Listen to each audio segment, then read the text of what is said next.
ആ മോളെ, മോൾക്ക് ഇപ്പൊ എത്ര വയസ്സായി? നല്ല പ്രായമുണ്ട് ആന്റി, നല്ല പ്രായമുണ്ട്. മോൾക്ക് എന്താ ജോലി? നല്ല ജോലി ചെയ്യണ ആന്റി, നല്ല ജോലിയാ. ഞാൻ എന്താ ചോദിച്ചത്?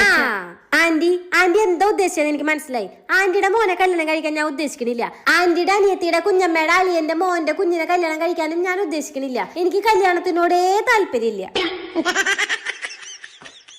വാടി, നമുക്ക് പോയി ഭക്ഷണം കഴിക്കാം. അതെ, ചെക്കന്റെ വീട്ടുകാര് ഭക്ഷണം കഴിക്കണേക്കാളും മുന്നേ ഇരിക്കാനാവും. അങ്കിളെ, ഇതെന്റെ ചേച്ചിയുടെ കല്യാണ, ഇതെന്റെ അച്ഛന്റെ കാശ, ഞങ്ങൾ എപ്പോ വേണേലും കഴിക്കും. അങ്കിള് വാ മൂടി. ഭക്ഷണം കഴിക്കാൻ വാന്ന് പറയായിരുന്നു. പെണ്ണിന്റെ ജ്യൂസ് ഞാൻ കൊണ്ടുവരാം. അതെ, ചെക്കനും കുറച്ച് ജ്യൂസ് എടുത്തോ. ഹലോ, പെണ്ണിന്റെ അനിയത്തി എന്ന് വിചാരിച്ചിട്ട് എല്ലാ ജോലിയും ഞാൻ എടുക്കണമെന്നാണോ? ഒന്ന് പാവം പോലെ ഇരുന്നാ പിന്നെ എല്ലാം കൂടെ എന്റെ തലയിലോട്ടാ.